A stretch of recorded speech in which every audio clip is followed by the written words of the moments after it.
it's important to know that your child's behavior is a signal only. See, we don't understand behavior in our culture. We think of it as something that is either rewarded or punished. And if we like it, we reward it, and that will make it keep going. And if we don't like it, we punish it, and that will eliminate it. Well, that's just absurd when you really think about it. As Jane Nelson of Positive Parenting said, why is it that we think that if we want our children to do better, we first have to make them feel worse?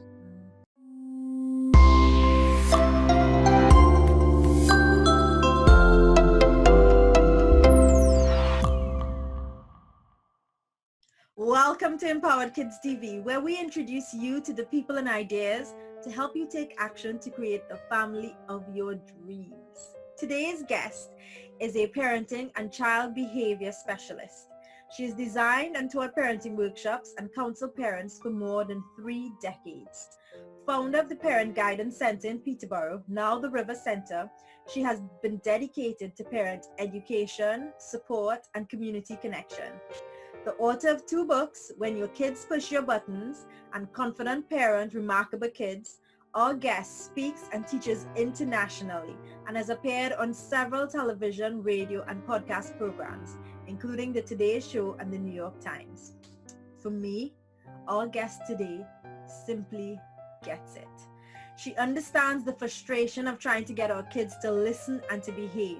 She understands the guilt we can feel as we slip from our intention of creating connected families into chaos and conflict. She gets into the everyday trenches of parenting with us and is skilled at showing us all that our children are our greatest teachers, here to help us identify where we're still yet to grow. It is my pleasure to introduce you all to a woman who has been dedicated to groundbreaking work, ending the reward and punishment system that has misguided us for generations, the amazing Bonnie Harris. Bonnie, welcome to Empowered Kids TV. Thank you, Nicole. What a wonderful introduction. Thank you. It's been wonderful to dive deep into your work.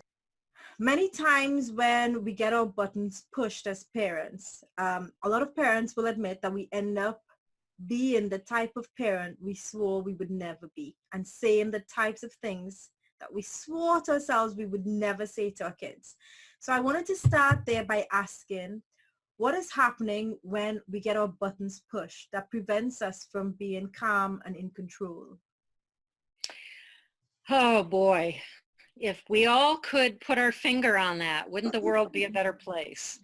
So what happens, there's something emotional that we all understand, and that is that we just get triggered and we make all these assumptions about what's going on, what our child is doing to us, what a failure as a parent that I have been to not teach my child to behave better.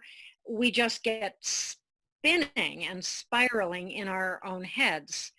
What happens biologically, if that's the right reference, is that the amygdala in our limbic system, which is the emotional storehouse of our brain. It's the most primitive part of our brain, and it's where the fight, flight, or freeze instinct lives. And that amygdala, which has stored all of our emotional memories, gets triggered by something that our child is doing or saying that takes us on some level to an emotional memory from our childhoods, and we actually behave in the real moment as if we were back at that moment in our childhoods. So the trigger is not only, oh my God, I can't believe I'm doing and saying this, but it really has brain ramifications and It's something that happens biologically to all of us. And depending on what is in our background, depending on what kind of messages we learned about ourselves in our childhood, that is to the degree that we get triggered by our child. So just a very simple, for instance, if I was told as a child in so many different ways that I was stupid, you know, from a parent, from a teacher, from a sibling, you know, maybe my father, I worked with one parent whose father just had a habit of offhandedly saying, "What are you, stupid or something?" Mm. And so that works in there, right? So I may have believed that I was indeed stupid. And so then when I get to a point in my adulthood where I have a child who's yelling at me, "You're so stupid," Mm. boy, I'm going to explode, Mm. right? Whereas another parent wouldn't be triggered by that at all, Mm. right? So it's what our individual experience is in our childhood. So what I hear is a real shift in mindset. So for many parents, it's my kids are driving me insane. And Yeah. it, and and really it feels like it's what they're doing that's making me feel this level of frustration. Yes. Yes. But what you're saying is that what they're doing is almost like opening a box of a memory of how we felt before. Right. What they're doing is just being kids and just trying to get what they want when they want it, right? That's their job. Which is exactly what we're doing.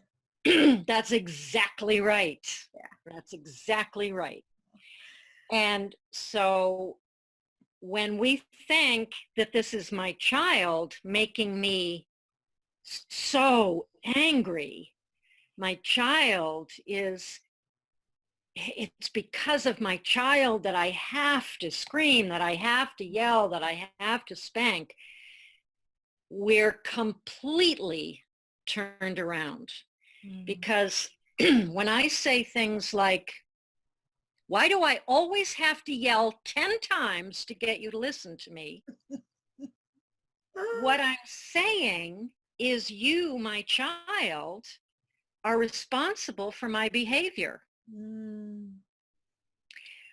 When I say, "You make me so mad," what I'm saying is you, my child, are responsible for my feelings. And sadly, so many of us were brought up that way. Mm. And that's the message that the child gets from, and I call it irresponsible language from a parent. You know, we as little children get the message that it's my fault that my mother is screaming. It's my fault that my father just spanked me. It's my fault. And we may not be conscious of that, but that's the sort of thing that gets triggered when our children are behaving in ways that aren't doing exactly what we say. And what I hear from parents all the time is, "My child won't listen to me." Mm. And I say, well, they won't listen because they don't like what they're hearing. I, I want to dig deeper into that because I think for many parents, it is almost like a matter of fact. Of course it's them. If they wouldn't behave like that, I wouldn't feel like this. So clearly it is them. And you talk a lot about the fact that in that process of watching what our kids are doing, or in some cases doing, to all the way where we react, there's a few things in the middle of that. And you talk a lot about our assumptions and our thought patterns. Can we just touch on how that might be actually influencing how we feel? Yes, that is the key. So our child behaves in a certain way, right? My son throws something in anger across the room, I get furious because he's not behaving right. He's not behaving appropriately. And that fury, that rage in me, that anger, that frustration, that impatience causes me to react. I yell at him, I punish him, I do whatever I'm going to do. So we exactly, as you say, think it's my child that is the catalyst of this. It's my child that's making me yell at him. It's my child's fault that I'm punishing him. But what comes before our emotion is our thought. We do not feel without our thoughts. So that's what I call our assumptions. We make assumptions about our child. He's out of control. I can't ever get him to listen to me. What is wrong with him? Here we go again. Why is he so violent? Why is he so crazy? And assumptions about ourselves. What's wrong with me that I haven't been able to teach him to do what I tell him to do? I should never have been a parent. I'm a total failure, right? These are the assumptions we make that necessarily lead us to feel hopeless, despair.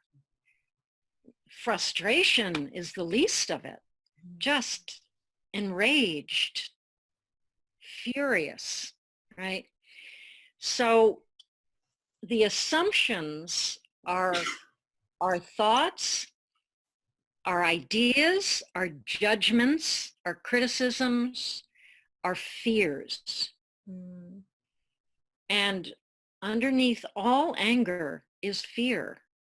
I'm afraid that I'm doing a terrible job as a parent. I'm afraid my child is never going to be a decent human being. I'm afraid he's going to end up in jail by the time he's 15, right? Those are our catastrophizing fears. Yeah. So it's all that. That is the culprit. What's inside our own head? And what I know, people hear all the time, you can't control somebody else. You can't control what's outside of you. You can't control your children, even, much as we try. What we can control is ourselves. So the good news about all this is the key is within us. The key is inside our own heads and inside our whole mindset. So we can control that. We can change or reframe our thinking. So a neuroscientist has said that even though the amygdala, which never changes, aside from the rest of our brain that's very plastic, the amygdala stores those memories, they never go away. But the good news is that we can, in the present day, use our thinking brain, our cortex, to take different pictures of those memories. So the thing that we've got to realize is that those memories, those emotional memories that we're storing in there, were stored by a very, very immature child's brain, right? So that child who was once us has a perception of what's going on around her. That perception tells me I'm stupid, I don't know enough, I'm at fault. That gets stored in there as the truth. We remember it as the truth. But if we really examine it and do this work, we can use our cortex, we can look at it and say, oh, that's because my mother or father or teacher or whoever it was was just trying to get me to behave, was Mm. just trying to get me to understand, was just trying to protect me. They were doing the best they could given the resources they had at the time. It was me as a little child that believed what I did. That's not real. So I can look at the situation and see it with my adult brain completely differently. Mm. And we don't all need to go through all of that work, but when we do, when we understand this, our mindset shift does a 180-degree turn and everything is different. You know what I found in the beginning of this journey for myself? I would have said to someone, I don't even hear those thoughts. I don't even see those No, thoughts we don't. We don't at all. at We don't even all. know they're there. No. Don't even know they're there. And when I get triggered, I feel the reason I think it's my kids' fault is because I didn't even hear myself think. I just moved from watching what they were doing to feeling that frustration bubbling up inside of me. But I think over time, as I paid more attention and I brought some consciousness to it, I could hear the tail end of some of the things that I heard when I was a child. Like, how dare you speak to me that way? Or who do you think you're talking to like that? Yes. Yes. And so and that just pulls me back to myself, and I realize I'm having a ramble before I react. That's right. That's right. And there's a huge, I hope, worldwide movement on mindfulness. And mindfulness is all about coming into the present moment, right? And in that present moment, if you can drop into that present moment, you can think about the power struggle that just happened with your child and the rage that you felt, the resentment that you felt, the guilt that you felt, and the reaction you had. And you can actually say, if I felt that way, what must I have been thinking? Mm. So you back it up, because the thought is not, we're not aware of the thoughts at all. So when my big epiphany moment was with my daughter, my button pusher, and I was in power struggles with her every morning of preschool, when she would fight me so hard, getting up in the morning, getting dressed. She had this lip that just, and it was just this, I don't want to go to school and you can't make me. I wanted to just take a knife and slice it right off. It lasted for about 3 years. It was sticking out like that. And every morning, and this all kind of came in hindsight, how I reacted to her was with anger and pressure and frustration and just total impatience, and we'd get into these power struggles. And one morning, I'd been doing a lot of reading on temperament, and I was teaching at this point. I was teaching parents how to better communicate with their children, and I'm home screaming at my daughter. So I this one morning, absolutely, this is why I know for sure that it has nothing to do with our children, other than the fact that they're the catalyst, but nothing changed from her. Same angry look, same lip sticking out, same everything. But I said to myself, wait a minute, she's not out to get me. She's miserable. So she's out to get me was the assumption that I had been making every single morning. She's doing this on purpose. She's doing this to get me, right? We think that all the time. And I did this flip and I thought, wait a minute, she's not out to get me. She's miserable. And my head did a 180-degree turn and I never looked back. It was the change that it was monumental, and it meant a completely different relationship that I had with her. And it's been great ever since. I mean, certainly she was so intense, you know, she was just pushing me all the time, but I understood her now. I got it.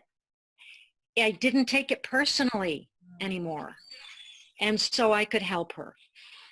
And that's right there, Bonnie, I think is such a pivotal point for parents to hear, because a lot of parents think, you are making me miserable. You are making me late. You're doing this on purpose. You are trying to drive me insane. And it all centered on the child is doing something to me, as opposed to recognizing that the child is struggling with something and really, without the right language, asking for help. Exactly. And when I looked at her and thought, she's out to get me, it was totally all about me. What she was doing to me, how she was inconveniencing my morning, what I had to do. Did I have to change schools? Did I have?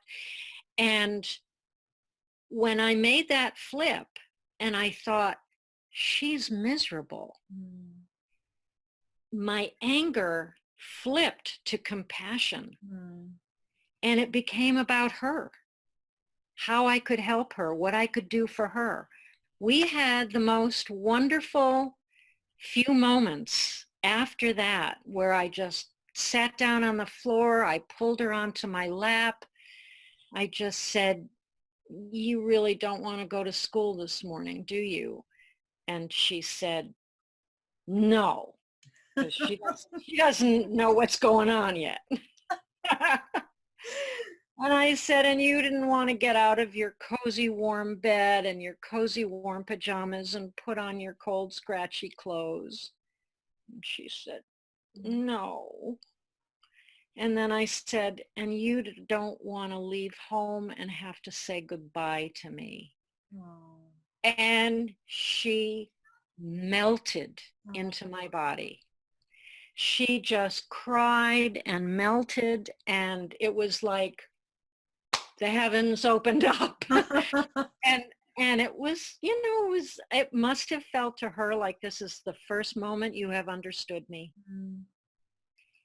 And then I said, you know what? And she said, what? And I said, I hate mornings too.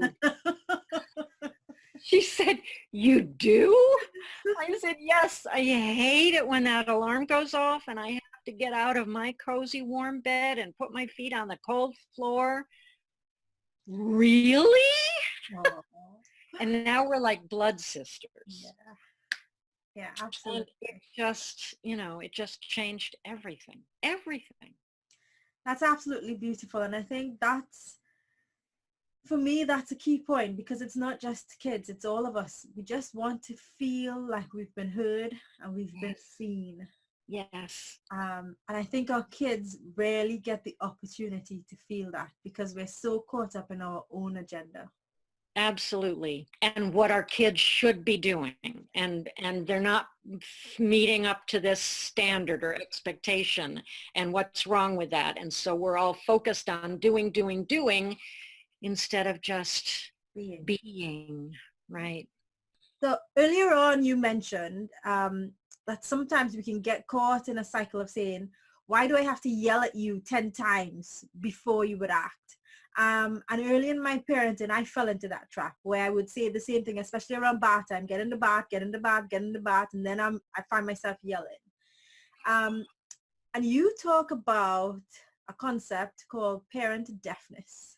Mm. I think I clearly was falling in the trap of, and I just wanted us to explore what parent deafness is and what really causes it. Well, it also comes back to when parents say, my son just won't listen to me. And I often say it's because they don't like what they're hearing. So when we yell 10 times, when we tell them over and over and over again something they already know, it's whether they want to do it or not is a separate thing, but we tell them again and again and again, don't hit your brother. There's no hitting in this family. We don't say things like that, ad nauseum. And they know it, and they just tune us out because we're not talking to them, we're talking at them. And nobody likes to be talked at. I mean, imagine for any of your listeners, if you're in the office and your boss comes in and just starts yelling at you the same thing over and over again. I need that report. I need that report. Hurry up. When are you going to get me that report? I've got to have that report on my desk, blah, blah, blah, blah, blah. You know the report is due. It's not going to help you get it done any quicker if he would just leave you alone.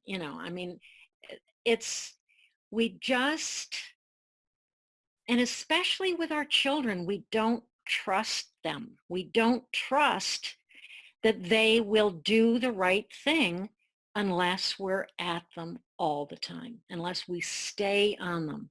And we try to control their every move. We try to control how they think and how they feel and how they behave, none of which we have any control over. But we keep doing it and doing it and doing it, and they absolutely tune out because we're not listening to them. We're not trusting them. We're not hearing them.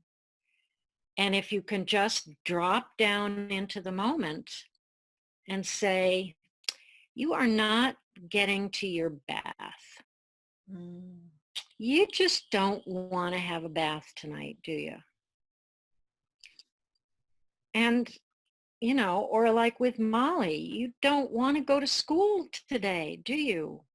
It's like, now we're talking, right? Now we're talking. This is the kind of language your child can hear. When you say, you're resisting having a bath. You just really wish you didn't have to have a bath tonight, right?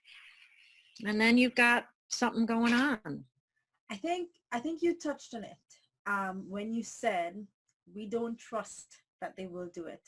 And I think you can see it very differently with different stages of development. Like we all trust our kids will learn to walk. Right. So when they're stumbling along, we don't feel like we have to walk for them. We don't micromanage the walking. We just know they'll get it. They'll stumble, they'll fall. We pick them up, dust them off, tell them they're okay, and they can try again. And we let them try again. When it comes to no sense of trust, and there's no room for mistakes either. There's no room for stumbling and falling. So when a child behaves in an inappropriate way because they've been overrun by their emotions, we don't even realize that we're doing the same when we react. When we're overrun by our emotions. There's no consideration that we're doing the same, but what we're saying is, hey, we need to stamp this out. You don't get to behave that way. Right. Right. Yeah. You've got to do it right. Yes. Pay no attention to me, but you've got to do it right. Let's dive deeper in talking about some of those things that trigger us. So in your book, you mentioned 8 different sort of key ways that most of us get triggered. And I don't think we have time to cover all 8. So again, I will tell every parent, dive deeply, grab this book. I think every parent should leave the hospital with a newborn in one hand and this book in the other. So everybody needs to have a copy. But I wanted to touch I on, would. I wanted to touch on 3 of them that I think are probably most common. So the first one I wanted you to touch on, just to kind of describe for us what is behind that trigger and how does it make us actually respond or react. The first one was control button. Well, the control button is something that so many, as you picked a good one. It is what we were just saying. You know, we want to control our children to do what we tell them to do because we think it's our job. So that's current time. It's my job because our parenting culture tells us we as parents are supposed to have the answers. We are supposed to bring our children up to be good citizens, right? To be who we want them to, they should be. So we're always getting involved in every aspect of their behavior and what they're doing. So we're trying, it's like we're moving pawns around on a chessboard, and we're trying desperately to get them to do what they're supposed to do. Now, add to that, when I felt controlled as a child and I could not do what I wanted to do, or that was my perception as a child, I never got to do what I wanted to do, but I had to always do what somebody else told me to do, then though all of those old emotional triggers get, get pushed on top of it, when that child I'm trying to control isn't doing what I say. And it's like, I wasn't controlled as a child, and now I have to control, I have to do it the way, it's so multi-layered. I have to do it the way my parent was doing it, and also I'm compensating for not having control as a child. And it also might be a child who had very unpredictable parents, possibly alcoholics, and you never knew what to expect. And so you as the child had to take on a lot of control, right? I had to find, if I'm the child in this scenario, I have to find places where I have control, because I have no control over what my parents are doing or being like. And so then that control gets developed as a young child, and then I know that I have to keep controlling my world, otherwise everything falls apart. Okay. And usually the response when that button gets pushed is anger. Yes. And under anger is always fear.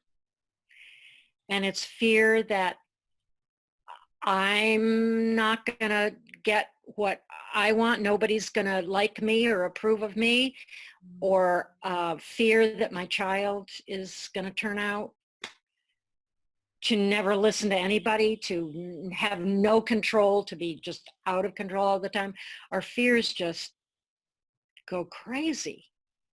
Like a movie, horror movie, quickly in seconds. Yes, yes, yes. Let's talk about the appreciation button. A very good one. So again, multi-layered. So the appreciation button is when I do and do and do and do and do and do for my child. I buy, I sign up for all these programs. I am this wonderful mother who is giving my child every opportunity I can. And what do I get for it?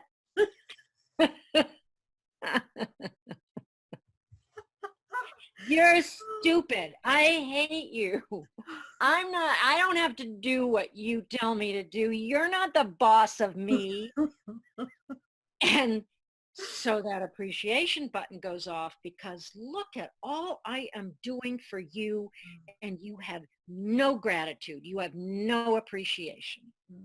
And then, of course, the multi-layers of that go back to either I had to appreciate and show gratitude for everything my parent did because my parent had an appreciation button, or nobody paid any attention to me.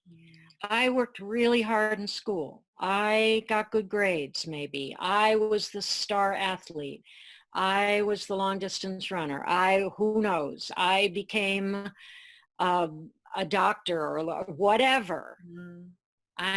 Nobody's appreciating me. I might have a parent who is one of those parents who isn't able to say, I love you, or I'm sorry, or you're wonderful, or, a narcissistic parent.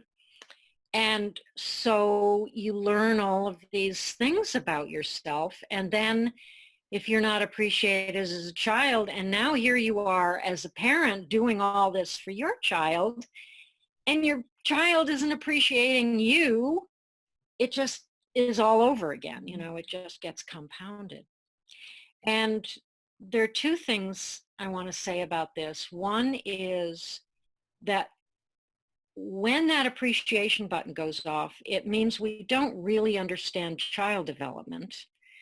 And we don't understand that a young egocentric child, naturally egocentric child, does not have the ability, the brain width, the bandwidth to see what's going on, to appreciate what you're doing as a parent and saying, oh, thanks, Mom, for signing me up for soccer. Thanks so much for that new shirt you bought me.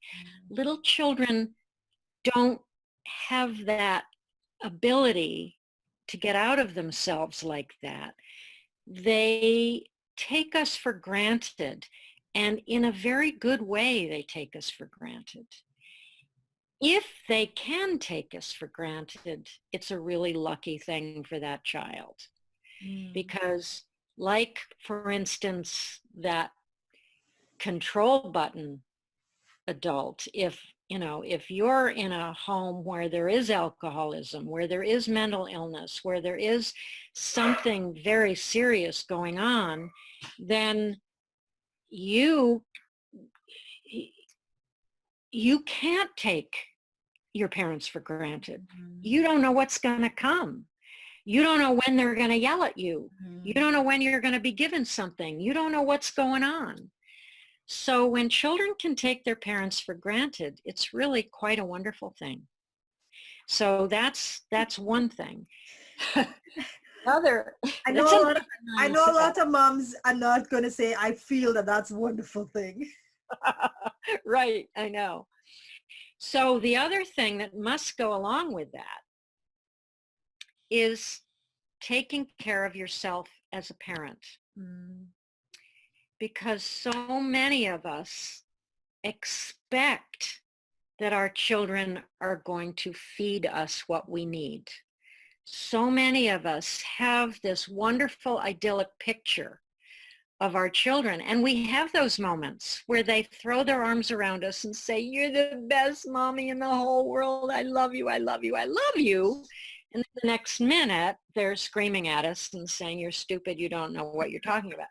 So we as parents, and especially mothers, I will say this, especially mothers, because generally, not always, it's mothers who are there in the trenches, who are there day in and day out, and mothers are the ones that children naturally dump their emotional garbage on, right?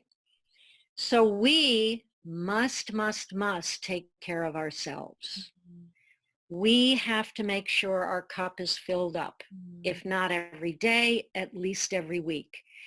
because if we're depleted, if we come way down the list on the list of priorities, then we're not going to be a good model for our children. And if we don't work on ourselves, if we don't do the things that we love to do, and I know when our children are young, time is of the essence, but it is as important as taking care of your child. So one of the problems I have with so many parenting programs or theories or books or whatever is that they're all about putting the child's needs very, very high. And they don't talk about balancing. And my work is all about balancing. Nobody in the family, nobody's needs or wants are any more or any less important than anyone else's. And if you don't take care of your needs and wants, you are not going to be in a good position to take care of your child's. You know, we've got to realize this. We all know what we're like when the end of the day comes and we're spent and we've been, bleh, everything is clawing at us. But we don't realize that we have to take care of ourselves. I love that, Bunny. And I just want to talk about how appreciation, that button, spills over in my own life. And I can see it as a trend all the way back for a few generations. For me, when that appreciation button gets pushed, what comes out is not anger, but it's like a guilt trip. Do you know what Yes. I had when I was a child? Do you know how lucky you are? Yep. Yep. What do you mean you never get to do what you want to do? What do you mean? What did we just do yesterday? What did we do this morning? You ungrateful child. Mm-hmm. Yeah, that's what we're thinking. That's exactly the assumption. That's the assumption in there. You ungrateful, unappreciative child. Yeah. All right, let's talk about one more. Let's talk about the fix it button. Ah, yes. The fix it button often goes along with the control button. So parents might very well have both of those. The fix it button means that, and it also goes along with the responsibility button, because if I am a fixer, that means I am taking responsibility for you, my child. Of course, we have responsibility for our children, but we do not, we are not responsible for our children's feelings. We're not responsible for our children's thoughts. We're not responsible even for our children's behavior.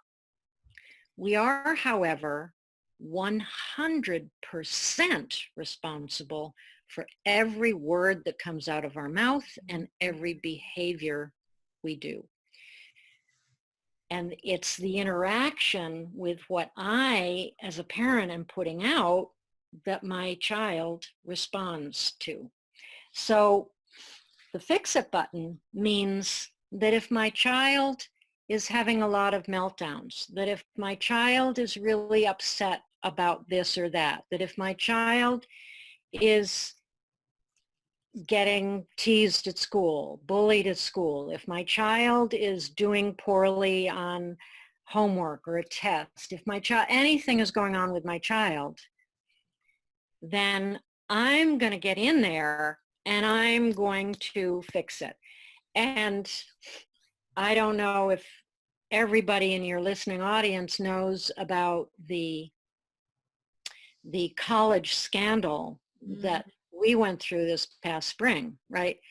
Those are the ultimate fixers, right? If you've got the money, you're going to use money to fix your child's problem, to get your child in the best school. If you don't have money, you're going to use yourself. You're going to be the one who goes to the teacher. You're going to be the one who calls the bully's parent. You're going to be the one who ask the teacher for a better grade for your child. You're going to be the one. Also, what goes along with the fix-it button is a punisher, because when you punish, when you use consequences, which is I'm going to take your phone, you go sit in timeout, you're grounded, all of that, it's another way of fixing, because you're thinking, if I do this, you're going to be fixed. You're not going to do that again, right? If I slap you, if I hit you, that means you're not going to do that again. So I am fixing the situation.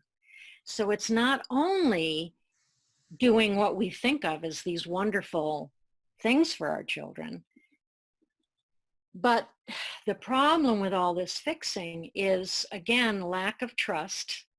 The message is you can't trust your child to take care of anything on their own without you. And also the fixer is a director. I'm telling you what to do all the time. You need to do this. You need to say this. You need to get this done. You need to do that. You need. So we're directing, we're telling, we're controlling. We are thinking that we're doing the very best for our children. And in fact, we're doing the very worst, because our children are not learning how to think for themselves. They're not learning how to listen to their own bodies when they're cold or hot or hungry or full. They're not learning how to solve their own problems. And problem solving is the most important skill we can learn as parents, so we can use with our children, so that they're solving their problems. We're solving together a problem we have, rather than I'm telling you what has to be done. So I wanted us to be able to take an example of a live scenario with a parent and really help them take a step back and see what that came from in the village. So I'd like to read that out to you if it's okay. Okay. So I have two daughters that are about 2 years apart in age. My husband and I work relatively long hours, and so family time is precious to us. My relationship with my older daughter is strained, however. She is always whining and complaining, and when she doesn't get her way, all hell breaks loose. She will lock herself in the bathroom and scream and scream. Instead of enjoying family time, I dread it, as she can be so difficult. I'm at my wit's end and I don't know what to do. When I was a child, I would never even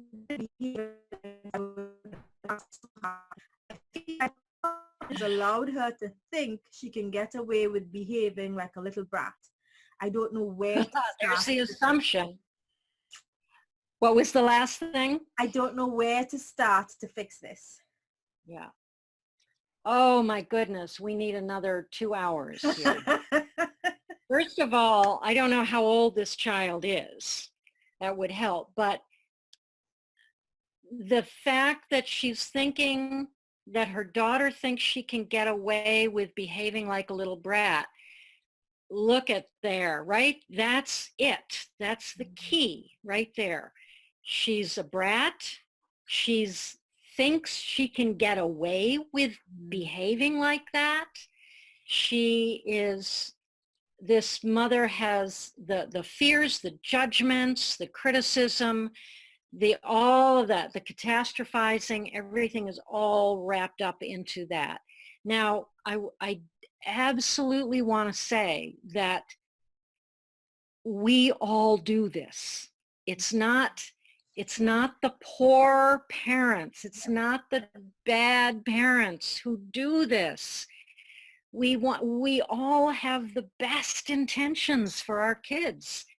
And that's why it's so important to just stop and say, because this mother obviously is at her wit's end. She doesn't want to be having this kind of relationship with her daughter. So it's stopping and realizing that she is perceiving her daughter's behavior in a particular way that is not necessarily the truth, right? That's where you start. You've got to say, is this the truth? Is she a brat? And, you know, something like, is he really mean after he's done something horrible to another child? It's hard to say, oh, no, that's not the truth. But if you have a hard time, I would suggest going to your reaction and saying, did I like my reaction? If I didn't like my reaction, then what do I do about the emotions that I felt that caused my reaction? And if I want to change my emotions, I can't just decide to feel differently. I have to go back to my assumptions. So is it the truth that she thinks she's getting away with behaving like a brat? And hopefully this mother, when you really break it down like that, can say, no, that's not the truth. That's what it feels like to me. That's what it seems like to me. That's what I am thinking. For the daughter, it's important to know that your child's behavior is a signal only. It's not, see, we don't understand behavior in our culture. We think of it as something that is either rewarded or punished. And if we like it, we reward it, and that will make it keep going. And if we don't like it, we punish it, and that will eliminate it. Well, that's just absurd when you really think about it. As Jane Nelson of Positive Parenting said, why is it that we think that if we want our children to do better, we first have to make them feel worse? It's just, so it's realizing, like I did with my daughter, she wasn't out to get me. She's miserable. This little girl is crying out for attention. And we always say, she's just doing that for attention. But it's, what is it that needs attending?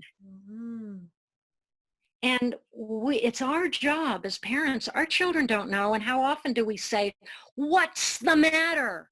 Why are you so angry? Why won't you listen to me? What's going on with you? Oh my God, they don't know. Most adults don't know what's going on. Or something. How can these little children know what's going on? So take all of those questions. What's wrong? What are you feeling? Why are you angry? Why are you upset? Just eliminate those questions from your language database, just out, and just validate. And if you have not a clue what's going on, you can just say, you're really upset. You're having a really hard time. And what you have to do then is let go of the idea that your button is being pushed because of your child. Your button is being pushed because of what you're telling yourself. But in the moment, it's a process, because in the moment, at least initially, you're probably not going to be able to do anything different. So what I recommend to parents is, after the situation is over, as soon as you can, get to a piece of paper and a pencil and write down the behavior, write down how you reacted, write down what emotions you were feeling, because that's part's easy. Then ask yourself, if I felt this way, if I behaved this way, what must I have been thinking? And then you write down, how does she think she can get away with being such a brat? Is that really what she is doing? Is she on purpose behaving like a brat? Or is her behavior signaling something that I need to pay attention to? She might be feeling powerless. She might be feeling rushed. She might be feeling unaccepted. She might be feeling unheard. She might be feeling jealous. Any number of things is what's causing that behavior. So I've got to pay attention to that, not the behavior. The behavior, much of the behavior, we can completely let go of. Because once the need is addressed, the behavior is going to go away. But we've got to get on board with that. So I love that, Bonnie. I think it really is a clear step for parents, irrespective of what their individual situation is. I love the journaling, the note-taking, because I think sometimes when you do get that clarity and you write and it pours out of you, you can then see the trend. And you can see yourself in a clearer way than you can when you're in the heat of the moment. So I absolutely love that. I want to end with one more question. And I think for me, I fell into this trap, and I want to make sure anybody else, I had a greater sense of awareness.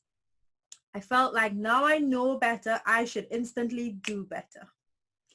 And of course, I don't have to tell you, it didn't come instantly.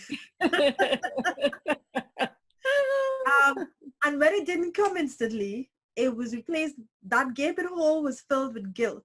Like, I know better and I should have done better. Yeah. So I just wanted you to just touch on what that learning process looks like. So none of our parents walk away from today's interview with a new level of awareness.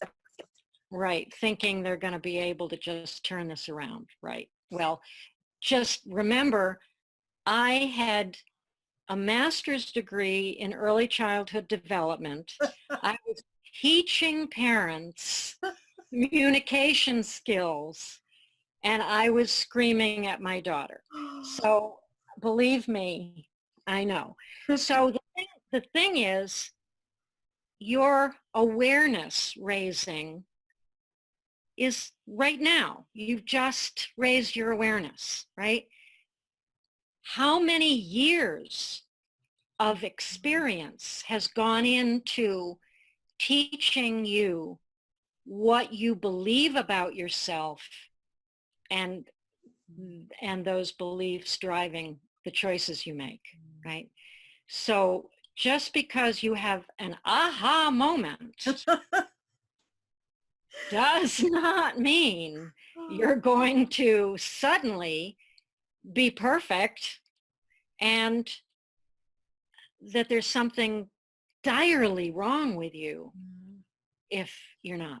So absolutely give yourself a huge break, as you should give your children when you tell them what you want them to do or not do, and it doesn't happen right away. They need years of cumulative understanding and positive feedback to feel good about themselves so they can grow and mature into the behavior you're expecting. You need to give yourself that break and almost go backwards in time and realize that as a little child, you learned an awful lot of unhelpful stuff about yourself. You have beliefs about yourself that you believe are true that aren't. They just aren't. but it's those beliefs that get triggered that cause you to react. So please don't expect that to suddenly disappear. So that's why I say you're not going to be able to do this in the moment yet. That's why it's so important to do the work. Write it down, write it down, write it down. My workbook has a form at the end of it where you can just go right through the, the assumptions, the expectations, the beliefs, the reframed assumptions, the readjusted expectations, all of that. And it takes work to rethink how you were brought up, first of all, to become aware of how you were brought up. And it doesn't mean you have to go into years of therapy, but it does mean it takes a lot of consciousness. I also say consciousness, raising your consciousness is like a dimmer switch. You don't turn it on or turn it off.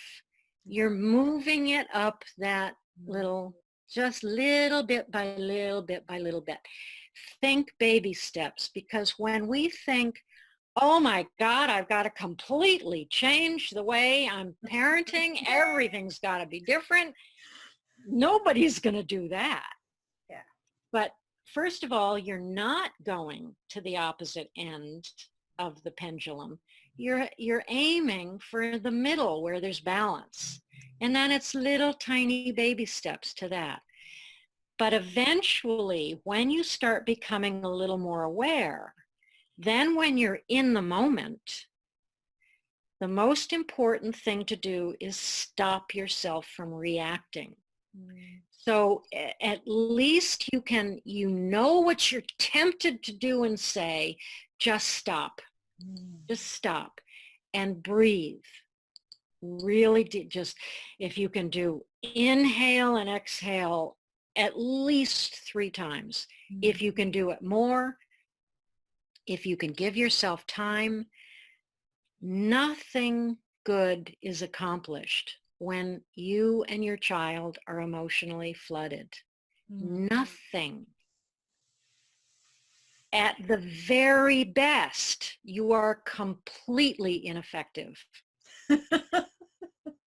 And that's at the very best. So wait. Nothing's going to go away. We have this impulse. If I don't teach her a lesson right this minute, but we've got to wait and wait until all emotions are cleared. And this is the brain stuff. This is the hormones that are released. And when the amygdala is flooded with emotion, the cortex is completely offline. You cannot reason. You certainly cannot expect your child to reason. And we're always, don't you remember when I told you, you promised this, all this reasoning we do. Forget it. Just drop it. Do nothing. Then when everybody's back in their thinking brain, that's the time to do a do-over. That's the time to say, remember when this happened, and I don't like the way I reacted at all.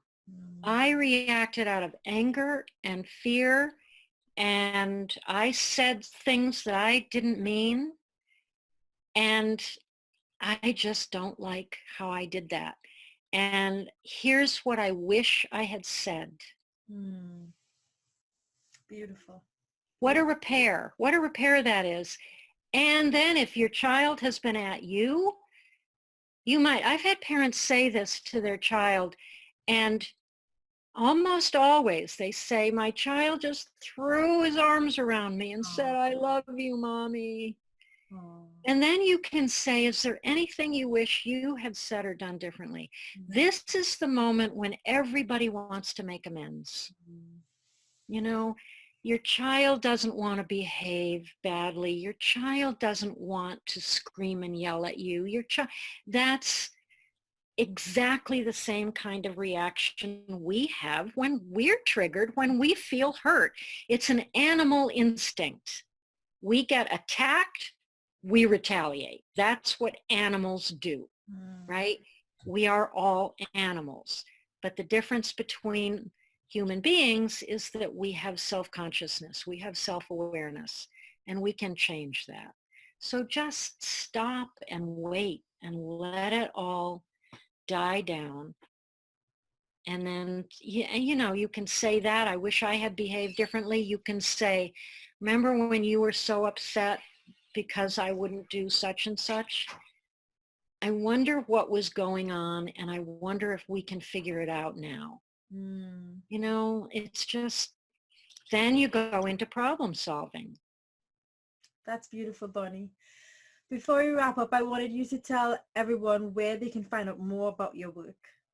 Okay, so bonnieharris.com is my website. You can sign up for my newsletter, and I send out articles and answers to readers' questions. And I have a very interesting, communicative Facebook page, which is Bonnie Harris Connective Parenting. Lots and lots of interesting stuff there. I post articles that I like. I ask questions. You know, we get into really interesting discussions. On my website are my 2 books, which are also available in audio. And there is also what I highly recommend based on our talk today is my audio seminar of When Your Kids Push Your Buttons. And that is actually 12 hours of audio and me working with different people who are doing that class with me. Of course, you can listen to it for 5 minutes or 2 hours, whatever you have the time for. It comes with a workbook, a downloadable workbook, and you know, I recommend that everybody print that out. It's a 45-page workbook, and you follow along and you put the principles into your own situations. The seminar also comes with 2 half-price sessions with me. So you can go over the work with me when you get struggling. And it takes you into the expectations you hold, the assumptions you make, the beliefs that come from your background, and lots of information as well as exercises. And I also do counseling, one-on-one counseling anywhere in the world as long as our time zones work out. And that I start off with the free half-hour consult. So people can ask me about that. And my email is bh@bonnieharris.com. So interested in any part of this, just email me and ask me questions or what you'd like to do further. Perfect, Bonnie. And I'll leave all those links in the video description below so everybody can get access to them. As we wrap up, Bonnie, I just wanted to ask, what does it mean to you to live an empowered life? Oh boy. It really means feeling good about myself. It means, and it means not taking things personally, having really strong boundaries, which means I know what my responsibilities are and I know what your responsibilities are, and they don't get enmeshed. You know, it means feeling confident. And I think that confidence above all is the most important thing we can imbue our children with. No matter what, no matter what's going on with them or in their lives, if they feel confident, they can do anything they want. And that's up to us in our support, not in our doing to get them doing what we want them to do, but in our support of who they are. I love it. Thank you so much for sharing with us today, Bonnie. It was amazing. Well, I really appreciate this, and you're a terrific interviewer. Thank you. I enjoyed working with you. Thank you so much for joining us for this episode of Empowered Kids TV. I'd like you to do us 2 favors. If this is your first time here, be sure to subscribe and press the bell icon so we can notify you of upcoming episodes and you don't miss any of our amazing programs. And if you found value, please share it. It still takes a village. So share this with your family and friends. As we always say here at Empowered Kids TV, you're just one connection away. With love and gratitude, empower us. Until next time.